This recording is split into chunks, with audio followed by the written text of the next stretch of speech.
बघू शकता मंडळी, गुड इव्हनिंग. हे मी बनवले आहे घरी गरमागरम मस्त असे समोसे. ॲक्च्युली पाऊस पाऊस पडला आहे थोडाफार आणि थंड असं वातावरण होतं. मग म्हटलं मस्तपैकी समोसे बनवूया. मग मी हे समोसे बनवले. बघू शकता किती छान दिसत आहे.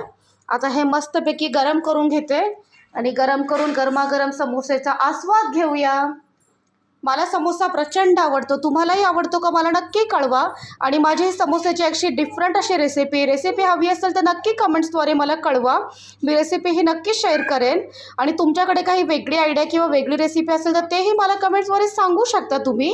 आणि तुमच्याकडे वातावरण कसं आहे, थंडी वाढली आहे का, पाऊस कसा आहे नक्की कळवा मला. पाऊस म्हणावा तसा कमीच आहे यंदा, पण तरी थंडगार वातावरण आहे. आणि थंडीमध्ये मस्तपैकी असे गरमागरम समोसे भजे वगैरे खाण्याचं आहे ना, मजाच वेगळी असते. मला तर प्रचंड आवडतं, म्हणून मी नेहमी असं वर्षभर करत असते. तुम्हीही करतात का असं?